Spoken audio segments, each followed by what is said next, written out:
اعوذ باللہ من الشیطان الرجیم بسم اللہ الرحمن الرحیم الم تر الی الذین اوتوا نصیبا من الکتاب یشترون الضلالة ویریدون ان تضلوا السبیل صدق اللہ العظیم۔ سنن ابن ماجہ کی روایت ہے، قال رسول اللہ صلی اللہ تعالی علیہ وسلم، کہ جناب رسول اللہ صلی اللہ تعالی علیہ وسلم نے ارشاد فرمایا، من سن سنتا حسنتا، جس شخص نے نیکی کا طریقہ ایجاد کیا، نیکی کا راستہ بنایا، فعمل بہا، پھر اس پہ عمل کیا گیا، کان لہ اجرہا، تو جس شخص نے یہ نیکی کا راستہ ایجاد کیا ہے، نیکی کا طریقہ ایجاد کیا ہے، اس کے لیے اس کا ثواب ضرور ملے گا، اسے اس نیکی کے راستے کا ثواب ملے گا اسے۔ وَمِثْلُ أَجْرِ مَنْ عَمِلَ بِهَا، اور جو لوگ اس پہ عمل کریں گے، یعنی اس راستے اس طریقے کو اختیار کر کے نیکیاں کرتے رہیں گے، اس کا بھی پورا پورا اجر اس شخص کو ملے گا جس نے یہ راستہ ایجاد کیا ہے۔ لا ينقص من اجورہم شیئا، جنہوں نے عمل کیا ہے اس راستے پہ، اس طریقے پہ، اور اجر اور ثواب کے مستحق ٹھہرے، ان کے اجر اور ثواب سے کوئی چیز کمی نہیں کی جائے گی، کچھ بھی، ہر ایک کو پورا پورا بدلہ ملے گا، اور اس کو بھی اس کا اجر ملے گا۔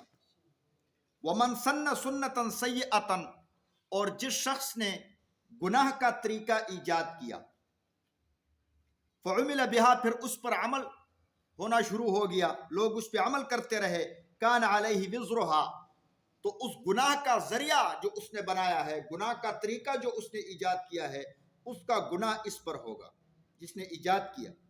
وَوِزْرُ مَنْ عَمِلَ بِهَا مِنْ بَعْدِهِ، اس کے بعد جو اس پہ عمل کرے گا، اس کا گناہ بھی اس کے سر پہ ہوگا جس نے یہ ایجاد کیا یہ طریقہ۔ لا ينقص من اوزارہم شیئا، جتنے لوگ بھی اس گناہ کے راستے پہ چلیں گے، ان کے گناہوں میں بھی کمی نہیں کی جائے گی، ان کو بھی گناہ پورا پورا ملے گا، اور جس نے ایجاد کیا ہے اسے بھی پورا ملے گا۔ کیا مطلب گناہ کا طریقہ ایجاد کیا؟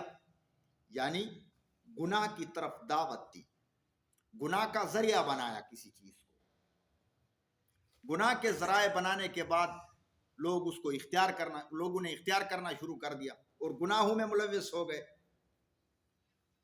تو پھر اس کو ڈبل گناہ ملتے رہیں گے۔ جتنے بھی لوگ یہ گناہ کا راستہ اختیار کریں گے، گناہ کے ذرائع اور اسباب جو اس نے ایجاد کیے ہیں اس پہ چل پڑیں گے، تو وہ گناہ اسی کے سر پہ بھی ہوگا جس نے یہ ایجاد کیا ہے۔ اور جس نے نیکی کا راستہ ایجاد کیا، نیکی کے ذرائع ایجاد کیے۔ اب گناہ کے ذرائع کیا ہے؟ مثال کے طور پہ پوری بستی میں کوئی ساز ڈول دھماکوں کی چیز نہیں ہے، ذرائع نہیں ہے، کسی نے آ کر گانے بجانے کی دکان کھول دی اور خوب پیسے بٹور رہا ہے، خوب پیسے کما رہا ہے، دوسرے عزیز و اقارب محلے والوں نے دیکھ کر انہوں نے بھی یہی کام شروع کر دیا، خود بھی گناہوں میں ملوث، ان کا گناہ بھی اسی کے سر، انہیں بھی گناہ ملے گا۔ بھئی تم اس راستے پہ کیوں چلے؟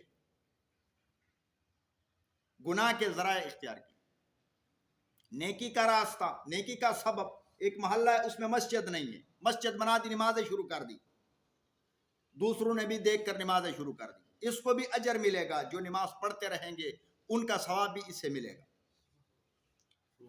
پورے محلے میں حافظ قرآن نہیں ہے، اپنے بچے کو مدرسے میں داخل کرا دیا، دوسروں نے دیکھ کر انہوں نے بھی اپنے بچوں کو داخل کرنا شروع کر دیا، تو نیکی کا راستہ اس نے ایجاد کیا ہے۔ واعظ و نصیحت، گشت وغیرہ یہ محلے میں نہ تھا، ایک آدمی نے اس نیک کام کو ایجاد کر دیا، سب کو پورا پورا اجر ملے گا، اور ان تمام لوگوں کے برابر اجر اس کو بھی ملے گا جس نے یہ طریقہ ایجاد کیا۔ اس کے ساتھ ایک اور روایت ہے، مسلم شریف کی روایت ہے، یہ قرآن کریم کی آیت کی تفسیر سے پہلے بطور تمہید یہ باتیں کر رہا ہوں۔ عن ابی ہریرہ رضی اللہ تعالیٰ عنہ ان رسول اللہ صلی اللہ تعالیٰ علیہ وسلم قال کہ جناب رسول اللہ صلی اللہ تعالیٰ علیہ وسلم نے ارشاد فرمایا من دعا الی ہدن کان لہ من الاجر۔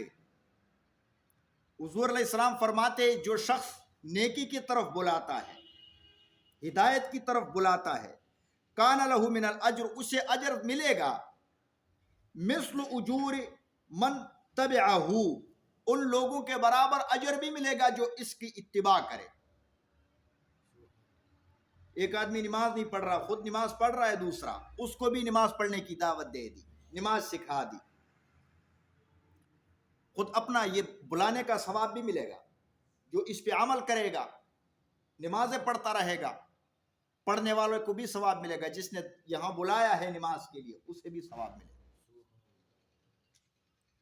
قرآن کریم کی تلاوت کی طرف رغبت دلائی، خود بھی پڑھ رہا ہے، اسے بھی پڑھنے کا عادی بنا دیا، اس کے ثواب میں اس کا حصہ کامل اسے ملے گا۔ لا ينقص من اجورہم شیئا، جتنے لوگوں نے اتباع کیا ان کے اجر اور ثواب میں سے کچھ بھی کمی نہیں کی جائے گی۔ خالق کائنات اس قدر کریم ذات ہے۔